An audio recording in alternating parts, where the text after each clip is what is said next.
Students, आज हम lesson 8 read करेंगे जिसका नाम है बीडी एंड अ कनिंग बार्बर। ठीक है, तो देखिए इस लेसन में एक लालची और बार्बर के बारे में, मतलब लालची एक नाई के बारे में दिया गया है। तो हम इस लेसन को रीड करेंगे। Long long ago there lived a barber in Baghdad. Baghdad में बार्बर रहा करता था। His name was Asif. उसका नाम आसिफ था। He was a good barber. People from far and wide came to him for hair cutting. वो एक अच्छा बार्बर था और उसके पास लोग हेयर कटिंग के लिए बहुत दूर दूर से आते थे। सो आसिफ बिकम वेरी रिच। तो आसिफ जो था वो बहुत ही ज्यादा रिच हो गया था, अमीर बन गया था, लेकिन वो बहुत लालची था। He always wanted to make money by fair and foul means. वो हमेशा लालच के साथ और धोखेबाजी से पैसा कमाना चाहता था। One day a woodcutter named Carlo came to Baghdad. एक दिन एक वुडकटर जो था, लकड़ी काटने वाला, वो आया बगदाद। उसका नाम था क्या? Carlo. There was a big pile of wood on his donkey's back saddle. उसके डंकी के पीछे बैक पर, पीठ पर उसके डंकी के वुड का बहुत बड़ा गट्ठा रखा हुआ था। कार्लो वहां से निकल रहा था, आसिफ की शॉप के यहाँ से। अब देखिए कन्वर्सेशन स्टार्ट होता है इनके बीच में। क्या कन्वर्सेशन है पढ़ेंगे अपन।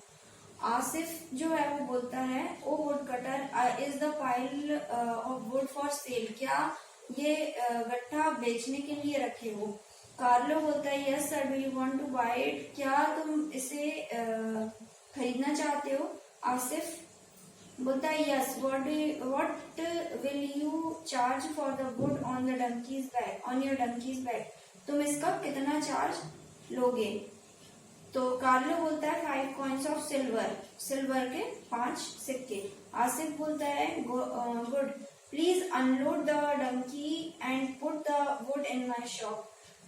तो आसिफ बोलता है कि तुम डंकी के पीठ से ये उतार दो और मेरी शॉप के अंदर रख दो। कार्लो ने डंकी के पीठ से उसको उतारा। Sir, I have put the wood in your shop, please give me the money. उसने बोला कि मैंने आपके शॉप पर वुड रख दिया है और अब मुझे पैसे दे दो। आसिफ बोलता है, you have not given me all the wood on your donkey's back. Asif कहता है कि तुम्हारे डंकी के बैक पर जितनी भी वुड रखी थी तुमने मुझे पूरी नहीं दी। कार्लो बोलता है, look for yourself sir, not a single piece of wood is left on the saddle.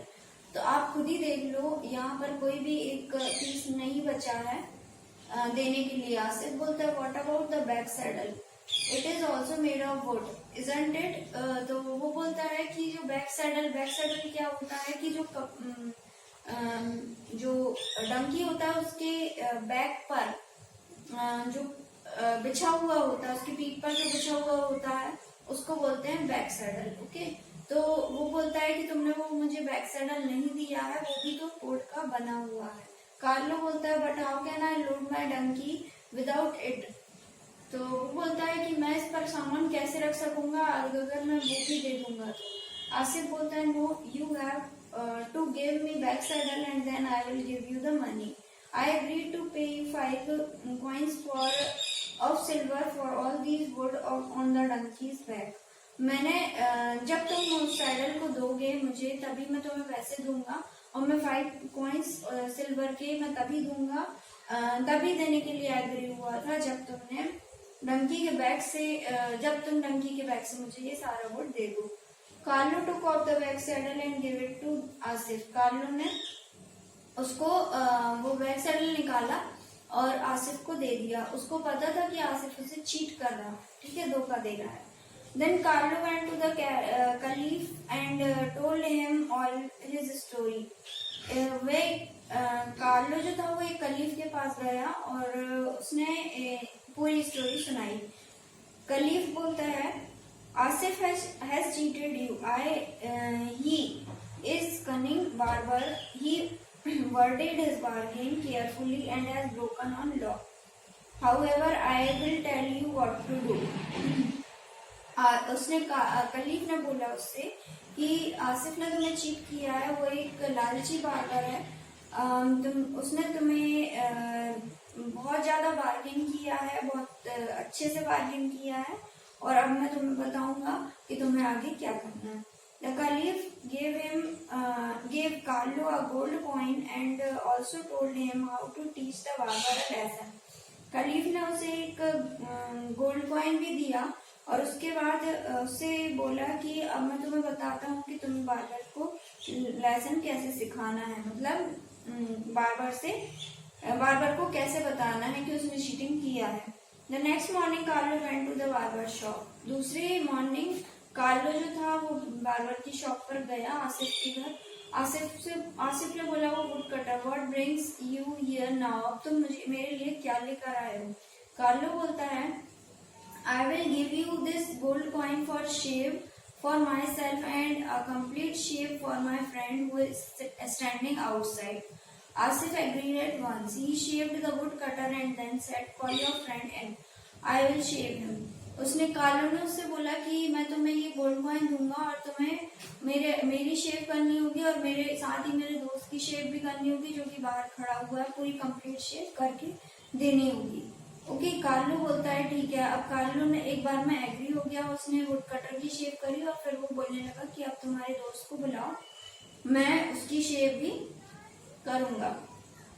Carlo बोलता है I don't think you will like my friend inside your shop, you would better go outside and shave him.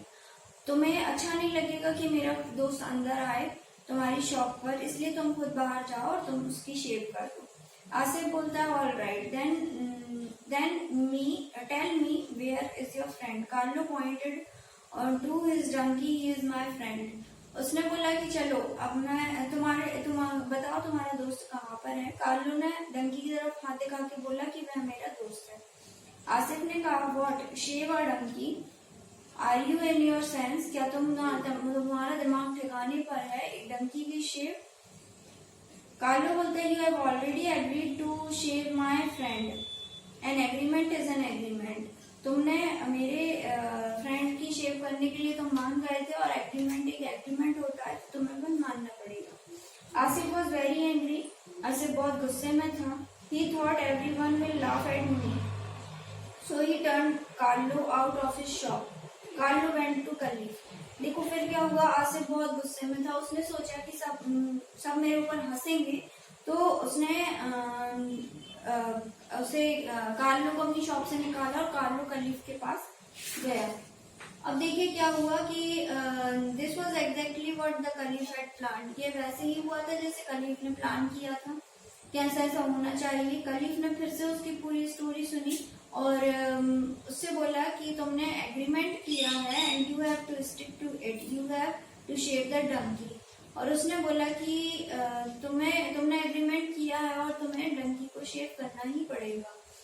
Dunki ने barber जो था, आसिफ जो था, उसने डंकी के ऊपर शेविंग क्रीम लगाई और जो डंकी था उसके ऊपर पानी डाला और वो शेव करना उसने चालू कर दिया उससे। Soon there was a big crowd और जैसे ही उसने शेव किया और पास के लोग भीड़ इकट्ठा करके खड़े हो गए और सब बार्बर पर हंसने लगे। आसिफ वॉज वेरी एंग्री, वह बहुत गुस्से में आ गया और उसने बहुत तेज चिल्लाया और उसने कहा कि मैं एक डोंकी को शेव नहीं करूंगा। देन द कलीफ सेड, फिर कलीफ ने कहा well return the back saddle to Carlo. Caliph ने उससे कहा कि बैक सैडल कार्लो को रिटर्न करो। आसिफ ने कहा ठीक है। The wood cutter got back his saddle. Asif learned a lesson और उसने वुड कटर को वो सैडल वापस कर दिया, बैक सैडल, और आसिफ ने एक लेसन सीख लिया कि कभी भी किसी के साथ बेईमानी नहीं करनी चाहिए। तो अब ये लेसन आप रीड करेंगे और रीड करने के बाद अगर कुछ दिक्कत होती है, आपको नहीं समझ में आता है तो आप पूछ लेंगे। Okay, thank you.